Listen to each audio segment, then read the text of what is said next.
Hello everybody, Floppy Hat Photos back here again for a random rant. And today's random rant is more of an observation about how some people are willing to live and the properties they're willing to live in and the way I would not want to live my life. And it's one of those situations where I'm glad there's people out there willing to do it, but I am not one of the people. I just went out and picked up a puppy, which is actually a little dog right there. I watched the dog, especially actually start watching the dog tomorrow. They booked it for tomorrow. Turned out they need the dog picked up today. So I rushed out there, had a meeting and stuff. There, the wife is still hung up at work, and the husband wasn't able to go bring the dog because he had kids at the house and whatnot. And one of them wasn't feeling good, the whole thing there. So went and picked the dog up, had to get that taken care of. But in the process, ended up rolling through the new subdivision. They just bought a property in, and they're still in the process of moving in and all the hassle there.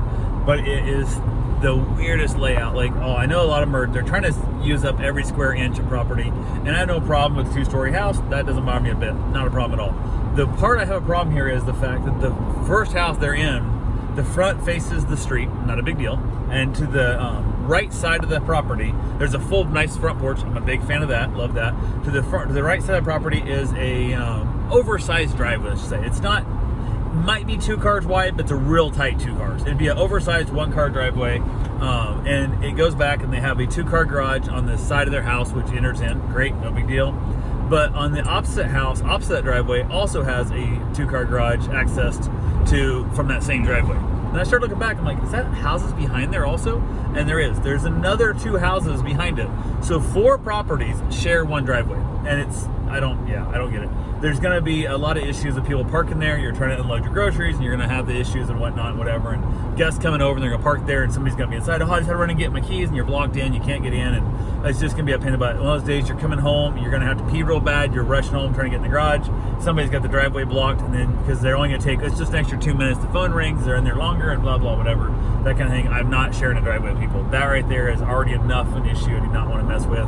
I had a little bit of that years and years ago. My first house I ever bought had a technically my driveway was a right-of-way easement, because when the original house somebody had prior to me had sold off the lot behind me to put a house in and left a permanent easement to be able to access the driveway, which was fine. So I basically was not paying taxes on my driveway, which did not bother me. Plus, when I had a bigger yard, so on and so forth.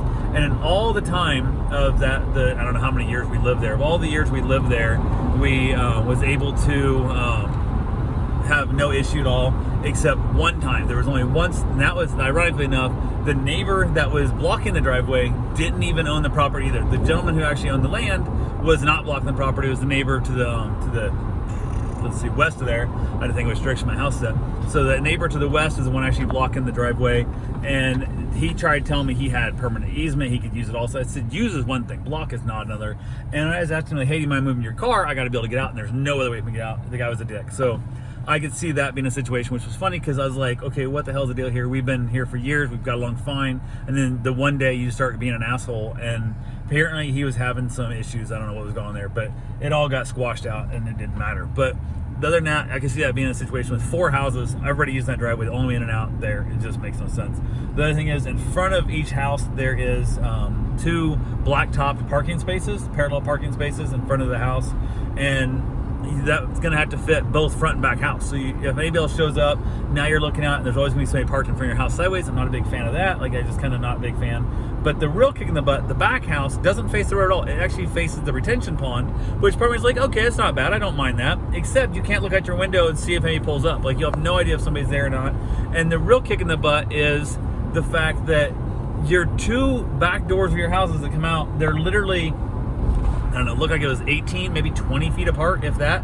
And that's all you have. You have no yard, no space, no like place to put a barbecue grill, nothing. And if you do, you're sharing it with another family right there. And one of the houses, I saw a couple of them as I drove by, they had like giant like outdoor patio furniture and stuff there, which I assume they're all agreed to like share. I don't know how that works. Like, if I'm having friends over and the people behind me have friends over, like we just all have to be now friends. Like, it seems really weird. I need my space. Like, first off, I need a fence for yard, need a fenced in yard for dogs. Like, that's the number one thing I gotta have.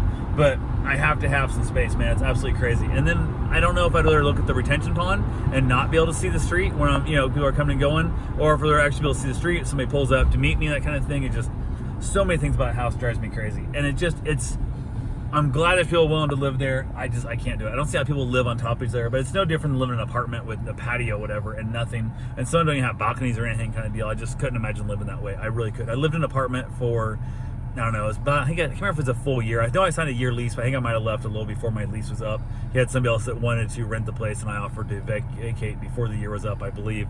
And that was pure misery at that point in my life. And even then, I had a giant parking lot across the way and a car wash and stuff, so I had a place to, park and I didn't have to worry about it. And I was a kid at the time. I was still a teenager, and it wasn't a big deal there as much, but I was always out and doing things. But I had access to my, mother's property and stuff still. I could keep my tools and whatnot there, but couldn't imagine doing it. I just could not live like that. Could not do it. Could not do it. Just, it drives me crazy. But glad somebody can, because guess what? They get to put a lot more people in that little bit of land, which means there's more people, more houses. It means hopefully we have more land that I can buy. Like I'm trying to buy right now 10 acres of land so I can build a single house on. So yeah, we'll see what happens and go from there. But yeah, anyway, just thought it's strange. If you leave a comment, tell me what's the weirdest, like the smallest place, weirdest place you think you could justify living, or what you would prefer to have. Because somebody told me I could have $1 million house in like like Malibu overlooking the hills and say, all the beauty of that, or I could have a small,